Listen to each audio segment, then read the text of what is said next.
નમસ્કાર વિદ્યાર્થી મિત્રો, આજે આપણે ધોરણ 12 વિષય છે વાણિજ્ય વ્યવસ્થા અને સંચાલન. તેમાં પ્રકરણ 2 સંચાલનના સિદ્ધાંતો.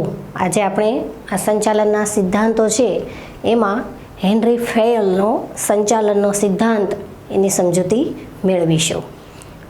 આપણે સંચાલનમાં તો જોયું સંચાલનના સિદ્ધાંતો પ્રકરણ 2 એમાં અલગ અલગ સિદ્ધાંતો આવી ગયા. ફ્રેડરિક ટેલરનો આવી, હેનરી ફેયલનો છે આ બીજો સિદ્ધાંત, પછી સામાન્ય સંચાલનના સિદ્ધાંતો આવ્યા. એટલે કે સંચાલનના સિદ્ધાંતો એ એવા સિદ્ધાંતો છે કે ધ્યેય પૂર્તિ માટે અમુક નિયમો કે સિદ્ધાંતો ઘડેલા હોય છે કે જેથી કોઈ પણ એકમમાં કાર્ય સારી રીતે થઈ શકે, તો તેને સંચાલનના સિદ્ધાંતો કહેવાય. તો આ સંચાલનના સિદ્ધાંતો છે તેમાં હેનરી ફેયલનો સંચાલનનો સિદ્ધાંત. હેનરી ફેયલે 14 સિદ્ધાંતો આપ્યા, કારણ કે હેનરી ફેયલ પોતે એક ફ્રેન્ચ એન્જિનિયર અને ઉદ્યોગપતિ હતા પોતે પ્રોફેશનલ એન્જિનિયર અને સાથે ઉદ્યોગપતિ પણ હતા. કોઈ ઉદ્યોગ ચલાવતા હશે તો એણે ઉદ્યોગ સારી રીતે ચલાવવા માટે, કેવી રીતે વધારે ઉત્પાદન મેળવવા માટે, એના માટે એક સંચાલક તરીકે એણે સંચાલનના સિદ્ધાંતો આપ્યા છે.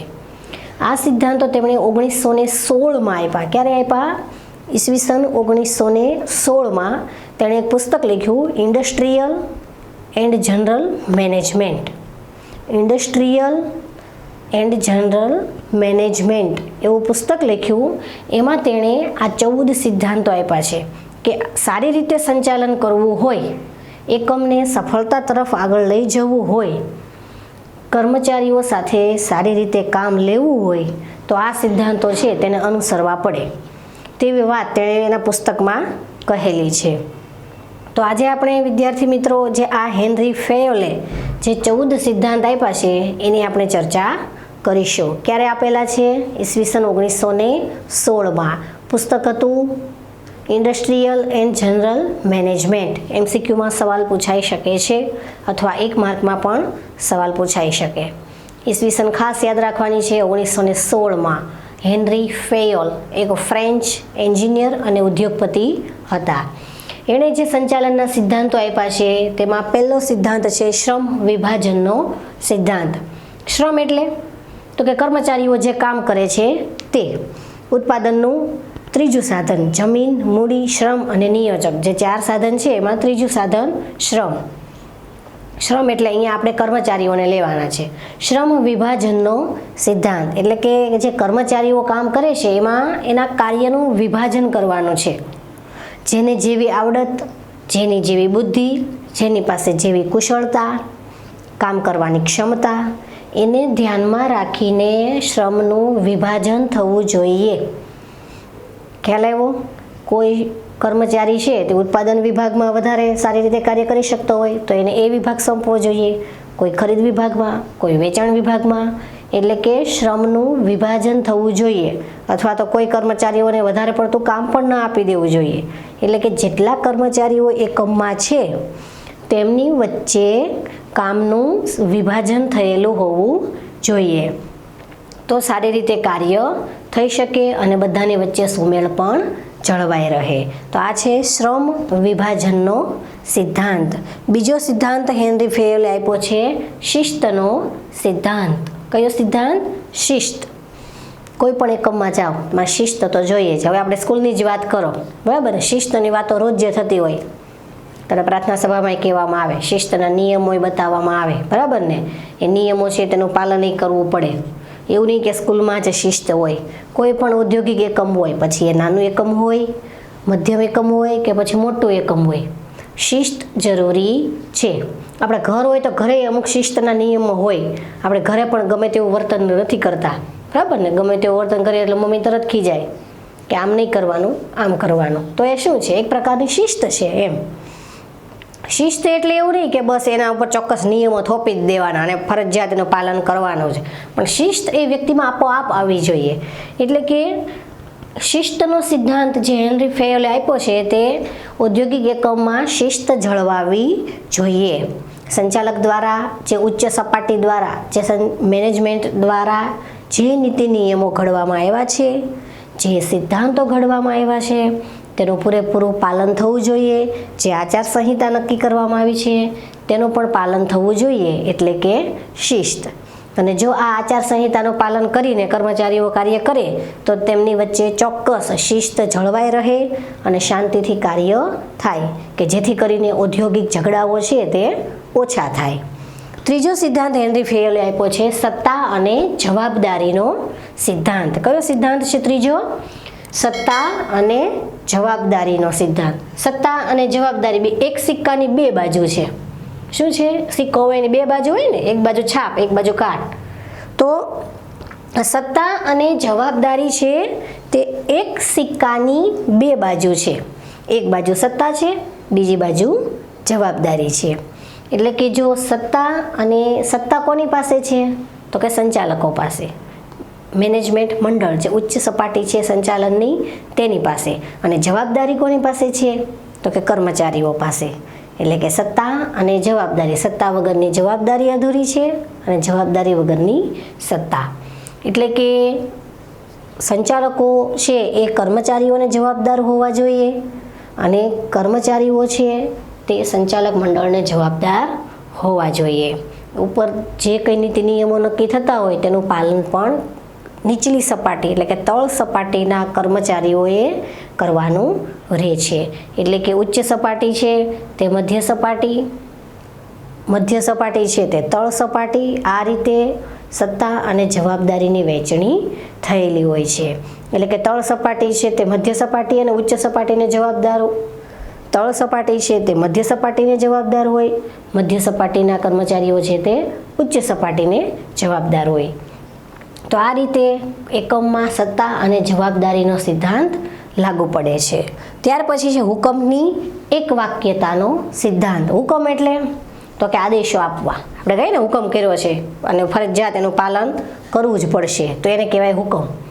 એટલે કે જે આદેશો સંચાલનની ઉચ્ચ સપાટી તરફથી જે કંઈ હુકમો આપવામાં આવે એનું પાલન કોણે કરવાનું હોય છે? મધ્ય સપાટીના કર્મચારીઓએ. અને મધ્ય સપાટીના કર્મચારીઓ તરફથી જે હુકમ આપવામાં આવે એનું પાલન કોણે કરવાનું હોય છે? તો કે તળ સપાટીના કર્મચારીઓએ. એટલે કે હુકમની એક વાક્યતાનો સિદ્ધાંત છે એ સંચાલનની 3 સપાટીએ કાર્ય કરે છે. અને ઉપરી અધિકારીઓ તરફથી હુકમો મળવાય જોઈએ તો જ સારી રીતે અને વ્યવસ્થિત કાર્ય થાય. સમય પ્રમાણે હુકમો મળવા જોઈએ તો કર્મચારીઓ છે તે હુકમનું સારી રીતે પાલન કરે અને પોતાનું કાર્ય કરે. ત્યાર પછીનો સિદ્ધાંત છે દોરવણીની એક વાક્યતાનો સિદ્ધાંત. દોરવણી એટલે શું? હુકમ એટલે કે આપણે આદેશો આપ્યા તે. તો હવે દોરવણી કોને કહેવાય? તો કે દોરવણી એટલે માર્ગદર્શન આપવું. જ્યાં કર્મચારી ભૂલ કરે છે તો ત્યાં તેની ભૂલ બતાવવાની અને એ ભૂલ ફરીવાર ન થાય તેના માટેનું એને માર્ગદર્શન આપવું, એને કહેવાય દોરવણી. આગળ તમારે આખું એક ચેપ્ટર જ દોરવણીનું આવશે, બરાબર ને? ત્યારે આપણે એને વધારે વિગતે સમજીશું દોરવણી કોને કહેવાય. એટલે અત્યારે માત્ર ખાલી તમે એટલું જ સમજો કે દોરવણી એટલે ચોક્કસ પ્રકારનું માર્ગદર્શન આપવું. હવે કોઈ પણ એકમ હોય એમાં ઘણા બધા કર્મચારીઓ કામ કરતા હોય. હવે બધાની કામ કરવાની ક્ષમતા એક સરખી ન પણ હોય. કોઈ વધારે સારી રીતે કાર્યક્ષમતાથી કામ કરી શકે, કોઈની કામ કરવાની ક્ષમતા ઝડપથી હોય, કોઈની કામ કરવાની ક્ષમતા ધીમે ધીમે હોય, બરાબર ને? કોઈને વધારે થાક લાગતો હોય, કોઈને ઓછો લાગતો હોય. તો જ્યાં જરૂર લાગે એકમમાં, જે વિભાગમાં જરૂર લાગે ત્યાં દોરવણી આપવાની છે, એટલે કે માર્ગદર્શન આપવાનું છે. તો કાર્ય વ્યવસ્થિત અને સરળતાથી થાય અને સમયે દોરવણી અપાવી પણ જોઈએ. ત્યાર પછી આવે છે સામાન્ય હિતને વધુ અને વ્યક્તિગત હિતને ગૌણ સ્થાન. હવે એકમમાં કર્મચારીઓ કામ કરે છે તો એમનું હિત એમાં જળવાયેલું હોય. હવે આપણે કોઈ એકમમાં કામ કરતા હોય તો આપણું હિત એ એકમમાં છે, કારણ કે એના થકી આપણું ઘર ચાલતું હોય. એટલે કે કર્મચારીઓના વ્યક્તિગત હિતને ગૌણ સ્થાન આપવાનું છે અને જે સામાન્ય હિત છે તેને મહત્વ આપવાનું છે. શું કીધું? સામાન્ય હિતને વધુ અને વ્યક્તિગત હિતને ગૌણ સ્થાન. એટલે કોઈ એક કર્મચારીઓનું હિત થાય તેમ નહીં. એકમમાં પેઢીમાં કામ કરતા દરેક કર્મચારીઓ છે એનું હિત જળવાઈ રહે એ રીતે અને એ સિદ્ધાંત પ્રમાણે કાર્ય થવું જોઈએ. કોના દ્વારા?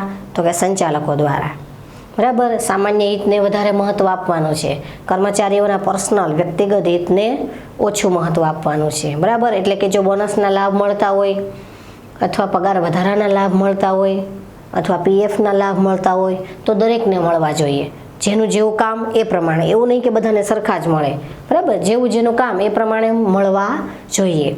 એટલે કે કોઈ એક વ્યક્તિને મળે ને બીજા બેને ન મળે તેવું નહીં. દરેક કર્મચારી છે એનું સામાન્ય હિત જળવાઈ રહેવું જોઈએ. ત્યાર પછી કર્મચારીઓને યોગ્ય વેતનનો સિદ્ધાંત આપણે જોઈએ ને. ઉત્પાદનના સાધનો, જમીનને શું મળે?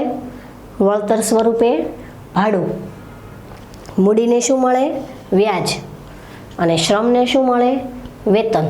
બરાબર ને, એ લોકોને જે પગાર મળે એને અર્થશાસ્ત્રની પરિભાષામાં શું કહેવાય? વેતન કહેવાય. એટલે કે કર્મચારીઓને યોગ્ય વેતનનો સિદ્ધાંત. કર્મચારીઓને વેતન મળે છે પણ કેવા મળવા જોઈએ? યોગ્ય મળવા જોઈએ. દરેક કર્મચારીની કામ કરવાની ક્ષમતા અલગ અલગ હોય છે અને એને કામ કરવાની ક્ષમતા પ્રમાણે એને વેતન મળવા જોઈએ. કોઈ કર્મચારી 10 કલાકનું કામ કરે છે તો એને એ પ્રમાણે વેતન મળવું જોઈએ. કોઈ કર્મચારી 8 કલાકનું કામ કરે છે તો એને એ પ્રમાણે મળવું જોઈએ. ટૂંકમાં દરેક કર્મચારીનું જેવું કામ એ પ્રમાણે એને યોગ્ય વેતન.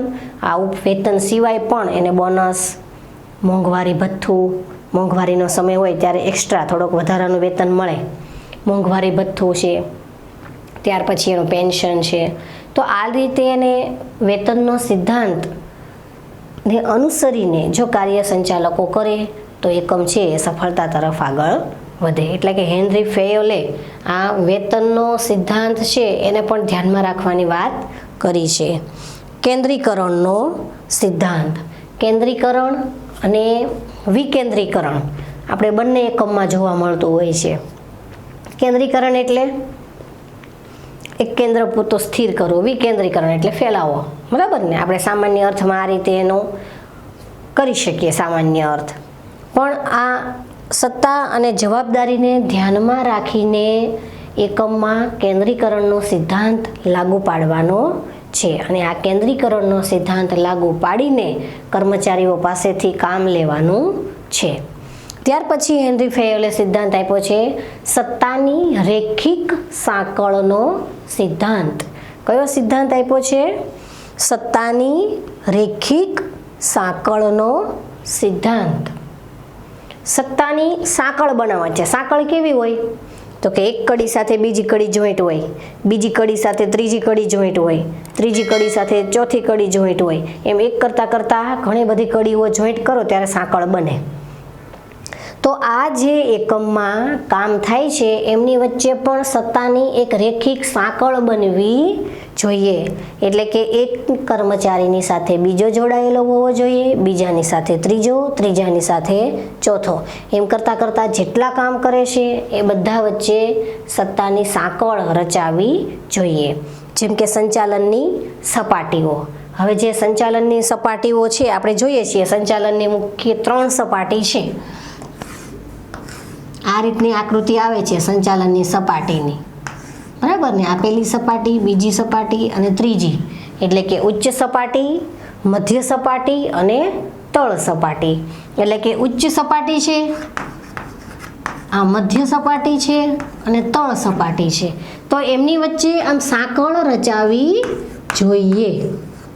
એટલે કે ઉચ્ચ સપાટીના કર્મચારીઓ છે તે મધ્ય સપાટીના કર્મચારીઓ સાથે જોડાયેલા હોવા જોઈએ અને મધ્ય સપાટીના કર્મચારીઓ છે તે તળ સપાટી સાથે જોડાયેલા હોવા જોઈએ. અને જે આ તળ સપાટી છે તે વળી પાછી ઉચ્ચ સપાટી સાથે જોડાયેલી હોવી જોઈએ. તો આ રીતે સત્તાની આખી રેખિક સાંકળ બનવી જોઈએ. અને જો રેખિક સાંકળ બને તો જ કાર્ય સારી રીતે પાર પાડી શકાય અને એકમમાં ઔદ્યોગિક શાંતિ જળવાઈ રહે, બધા સાથે મળીને કામ કરી શકે. એટલે કે હેનરી ફેયોલે સત્તાની રેખિક સાંકળ રચવાનો સિદ્ધાંત પણ આપ્યો છે. ઉચ્ચ સપાટી, મધ્ય સપાટી અને તળ સપાટી, આ ત્રણેય સપાટી છે એની વચ્ચે સત્તાની રેખિક સાંકળ બનવી જોઈએ. ઉચ્ચ સપાટીના નિયમોનું પાલન મધ્ય સપાટી કરશે, મધ્ય સપાટીએ જે નિયમો બનાવ્યા છે તેનું પાલન તળ સપાટી કરશે એટલે કે આ રીતે એમની વચ્ચે સાંકળ રચાવવી જોઈએ. ત્યાર પછી આવે વ્યવસ્થાનો સિદ્ધાંત. હવે આપણે કોઈ પણ કાર્ય કરે એમાં વ્યવસ્થિત તો કામ થવું જ જોઈએ ને. કોઈ પણ વ્યવસ્થા તંત્ર છે, વ્યવસ્થા તંત્રનું આખું એક તમારે અલગ ચેપ્ટર જ આવશે, એની આપણે વિગતે માહિતી મેળવીશું. એનું સ્વરૂપ, એનું મહત્વ, એની લાક્ષણિકતા બધું જ આવશે એમાં. તો કોઈ પણ એકમમાં કાર્ય કરતા કર્મચારીઓ છે એમની વચ્ચે વ્યવસ્થાનો સિદ્ધાંત જળવાયેલો હોવો જોઈએ. કોઈ પણ કાર્ય કરો છો તે વ્યવસ્થિત થવું જોઈએ અને જે રીતે વ્યવસ્થાનો સિદ્ધાંત કામ કરે છે તે રીતે બધા માટેની અલગ અલગ વ્યવસ્થા કરેલી હોવી જોઈએ. કેવા કર્મચારીઓ કેવું કામ કરે છે તો એના માટેની વ્યવસ્થા. ફોર એક્ઝામ્પલ તરીકે વેચાણ વિભાગના કર્મચારીઓ કામ કરે છે તો એના માટેની અલગ વ્યવસ્થા હોય. ખરીદ વિભાગ, કાચો માલ રો મટીરિયલ ખરીદવું પડે કોઈ પણ ઉત્પાદન કરવા માટે તો એના માટેનો વિભાગ છે તો એની એક અલગ વ્યવસ્થા હોય. પેકિંગ વિભાગ છે તો એની એક અલગ વ્યવસ્થા હોય. એટલે કે એકમમાં આ વ્યવસ્થાનો સિદ્ધાંત પણ લાગુ પાડવાનો છે, તો જ સંચાલકો છે તે કર્મચારીઓ પાસેથી સારી રીતે કામ લઈ શકે. સમાનતાનો સિદ્ધાંત. સમાનતા લાવવાની છે કોની વચ્ચે? તો કે કર્મચારીઓ અને સંચાલકો વચ્ચે, બરાબર ને. હવે કોઈ પણ સંચાલક છે તેણે બધા કર્મચારીઓને એક સમાન ગણવા જોઈએ. કોઈની સાથે મતભેદ, વેરભાવ અથવા લાગવગ, ઈર્ષાપણું એવા ભાવ આવવા જોઈએ નહીં. એકમમાં કામ કરતા દરેક કર્મચારી સરખા, પછી એ આપણો સગો હોય કે પારકો હોય, બરાબર. એટલે હેનરી ફેયોલે સંચાલકને સમાનતાના સિદ્ધાંતને ધ્યાનમાં રાખીને કામ લેવાની વાત કરી છે. જો સમાનતાના સિદ્ધાંતને ધ્યાનમાં રાખીને કામ લેવામાં આવશે તો કર્મચારીઓ છે તે સંચાલકોને સારી રીતે જવાબદાર રહેશે અને એમના તરફથી જે આદેશો નિયમો છે તેનું સારી રીતે પાલન કરશે. પણ જો સમાનતા નહીં હોય, અસમાનતા હશે તો કર્મચારીઓ અને સંચાલકો વચ્ચે મતભેદ થશે. પરિણામે કર્મચારીઓ છે તે સારી રીતે કાર્ય કરી શકશે નહીં. જે કંપનીના અથવા કોઈ એકમના, પેઢીના કે ધંધાના નફાને અસર કરે છે. સીધી અસર નફા ઉપર થાય. કર્મચારીઓમાં મતભેદ હોય તો એ સારી રીતે કામ નહીં કરે. અસર સીધી ક્યાં થશે? કંપનીના નફા ઉપર.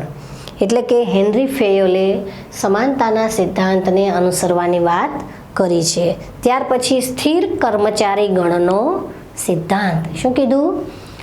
સ્થિર કર્મચારી. સ્થિર એટલે આમ સ્થિર ઊભા જ રહેવું એમ નહીં. સ્થિર એટલે કોઈ પણ એક એકમમાં લાંબો સમય સુધી એ કર્મચારી ટકી રહેવો જોઈએ. કોઈ પણ એકમમાં કર્મચારીઓની વારંવાર ફેરબદલી ન થવી જોઈએ, બરાબર. 2 વર્ષ કામ કરે પછી એને છૂટો કરી દેવામાં આવે, વળી પાછો બીજા એકમમાં જાય, ત્યાં વળી 1-2 વર્ષ કામ કરે ત્યાં પાછો છૂટો કરી દે, એમ નહીં. કર્મચારીઓને લાંબો સમય સુધી કંપનીમાં ટકાવી રાખવાના છે કે જેથી કરીને તેઓ સારી રીતે કાર્ય કરી શકે. જેટલો લાંબો સમય કંપનીમાં એ કર્મચારી કાર્ય કરશે એટલો એ કામમાં વધારે નિપુણ બનશે પોતાના કામમાં, અને એ વધારે ઓછા સમયે, ઓછા ખર્ચે વધારે સારી રીતે કાર્ય કરી શકશે. એટલે કે એની કાર્યક્ષમતા પણ વધશે.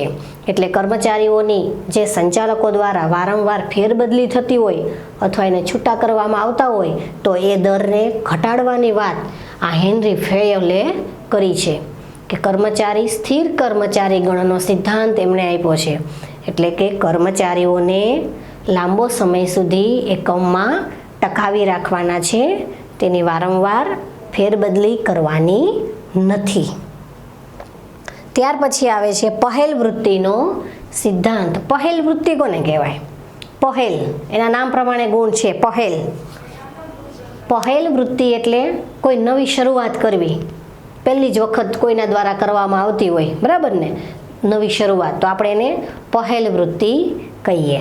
એટલે કે કોઈ પણ એકમમાં કાર્ય કરવા માટે જો પહેલ વૃત્તિ થતી હોય તો એને આવકારવું જોઈએ, એના વિશે ચર્ચાઓ, વિચારણાઓ થવી જોઈએ, અને જો યોગ્ય લાગે તો એને અનુસરવાની વાત પણ આ હેનરી ફેયોલે કરી છે. એટલે કે પહેલ વૃત્તિ નવા નવા સંશોધનો, નવી નવી વિચારધારાઓ લાવવાનો પણ એકમમાં આ સિદ્ધાંત હેનરી ફેયોલે આપ્યો છે, એટલે કે પહેલ કરવાની વાત કરી છે, પહેલ વૃત્તિનો સિદ્ધાંત. ત્યાર પછી આવે છે જૂથ ભાવનાનો સિદ્ધાંત. હેનરી ફેયોલે 14મો અને છેલ્લો સિદ્ધાંત કયો આપ્યો? જૂથ ભાવના. કર્મચારીઓ કોઈ પણ એકમ હોય તેમાં એક કે બે કર્મચારીઓ ન હોય, ઘણા બધા કર્મચારીઓ કામ કરતા હોય. જો એ બધા એક જૂથ થઈને સાથે મળીને, બરાબર ને, એક કરતાં વધારે વ્યક્તિ ભેગા મળીને કામ કરે તો એને શું કહેવાય? જૂથ કહેવાય. બરાબર ને, આપણે કહીએ ને ટોળું, એટલે કે જૂથ. એટલે હેનરી ફેયોલે એવી વાત કરી છે કે કોઈ પણ ધંધાકીય એકમમાં ઘણા બધા કર્મચારીઓ કામ કરતા હોય, નાનું એકમ હોય તો ઓછા હશે, મોટું એકમ હોય તો વધારે હશે. આ જૂથ ભાવનાનો સિદ્ધાંત મોટા એકમમાં વધારે લાગુ પાડી શકાય, કારણ કે એમાં એક કરતાં વધારે કર્મચારીઓ હશે. તો આ બધા કર્મચારીઓ એક જૂથ થઈને સારી રીતે કાર્ય કરે તો વધારે કાર્યદક્ષતાથી કામ કરી શકશે અને કંપની છે એ સફળતા તરફ આગળ વધે છે, એટલે કે એનો નફો વધે છે. એક જૂથ થઈને કામ કરવામાં આવે તો એકબીજાના પ્રશ્નો પણ એ સારી રીતે હલ કરી શકે. અંદરો અંદર ચર્ચાઓ થતી હોય, બરાબર ને, અંદરો અંદર છે એ ક્યારેક ડિબેટ પણ થતી હોય.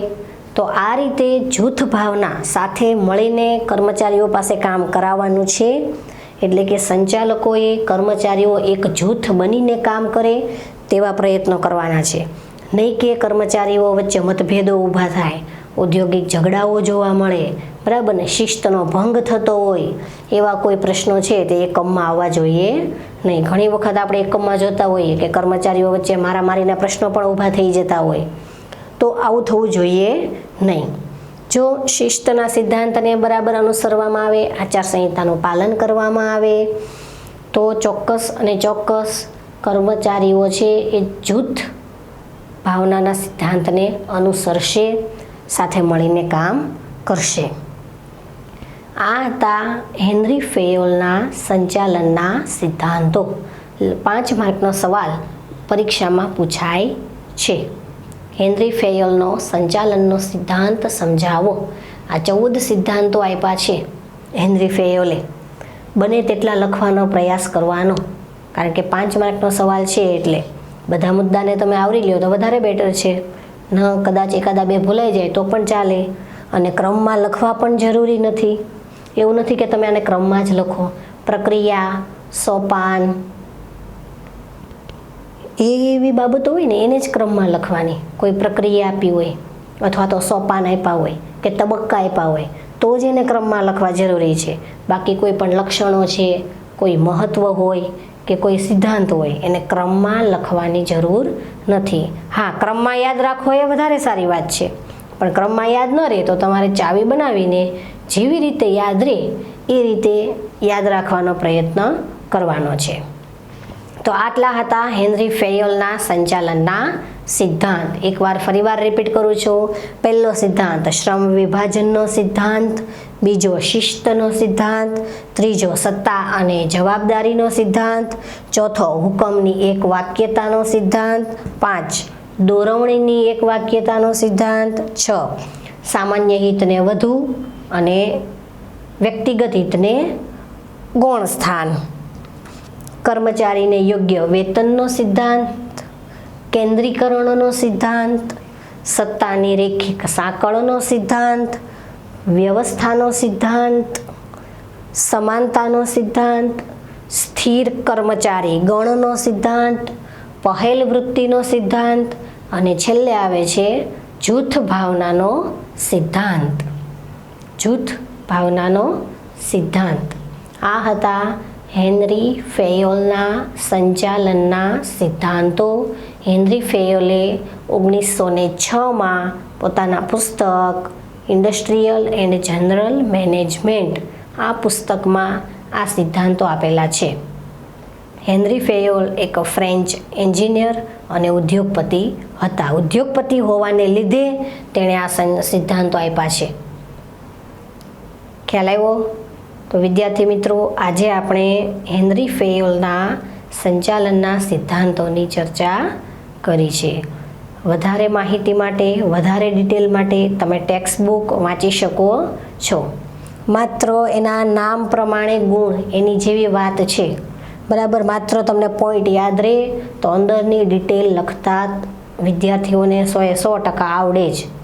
માત્ર થોડીક સમજ બુદ્ધિ વાપરીને તેનો ઉપયોગ તમારે કરવાનો છે. અને જો આ રીતે કાર્ય કરો તો સરળતાથી તમને યાદ પણ રહી જાય, તમારે ગોખવું પડે નહીં. ખ્યાલ આવ્યો?